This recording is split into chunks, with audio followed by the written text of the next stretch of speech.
오늘은 성령 강림절 이후 벌써 13번째 주일이 되었습니다.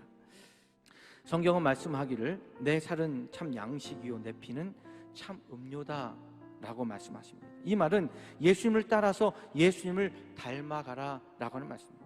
우리가 56절에서 내 살을 먹고 내 피를 마시는 자는 내 안에 거하고 나도 그의 안에 거한다 라고 하는 이 말씀을 이해하지 못했는데, 여러분, 이 말씀의 뜻이 무엇입니까? 예수님을 먹고 마시라 라고 하는 것은 예수님을 믿음으로 받아들이고 그분의 말씀에 순종하고 따라가야 된다라고 하는 것이죠. 이렇게 우리가 예수님을 따르기 위해서 때로는 금식하며 기도합니다.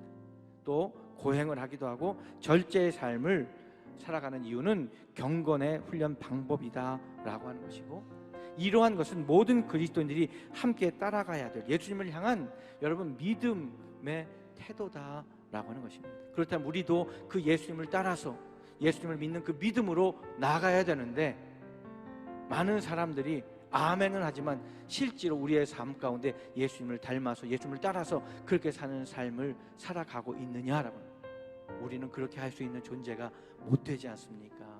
어떻게 해야 됩니까? 하나님의, 다시 말해서 성령님의 은혜가 우리 가운데 충만해야 되는 거예요. 성령님이 우리를 도와주실 때 우리가 이 길을 갈 수 있게 되는 것이고, 하나님의 말씀을 붙잡게 될 줄로 믿으시기를 간절히 바랍니다. 그렇다고 우리가 아무것도 하지 말고 있으라는 것 아니에요. 성령님을 사모하셔야 됩니다. 말씀을 읽어야 되는 거죠.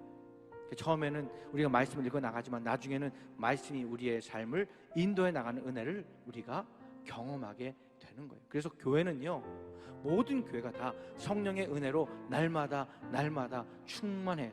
성령 충만의 가장 중요한 의미 가운데 하나는 뭐냐면 진행한다는 거예요. 계속 된다는 거예요.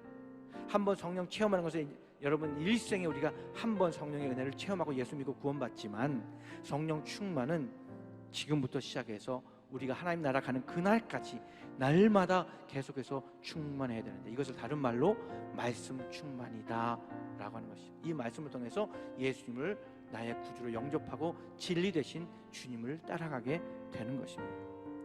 그렇습니다. 예수님을 믿고 구원받은 성도된 그리스도인들은 자기의 길을 하나님의 길로 만들면서 그 한 길을 가는 순례자들이 되어야 됩니다.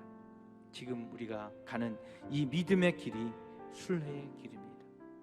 때로는 힘들고 어려워서 지치고 여러분 쓰러지고 넘어질 수 있고, 또 우리를 방해하는 그런 영적인 어두움의 영들, 악한 영들의 존재가 여전히 존재하고 있지만, 우리를 도우시고 또 우리 성도들을 통해서 또 목회자들을 통해서 여러분 함께 도우시는 하나님의 성령이 여전히 우리와 함께 하심을 믿고 이 순례의 길 끝까지 완수하며 잘 가서 하나님께 큰 영광 돌리게 되는 우리 모두가 되기를 간절히 바라고, 이 땅에서는 여러분 맡겨진 사명 잘 감당하는 하나님의 귀한 성도들 다 되셔서 하나님께 영광 돌리는 사랑하는 우리 승익의 모든 성도들이 다 되시기를 예수님의 이름으로 간절히 축원합니다. 축원합니다.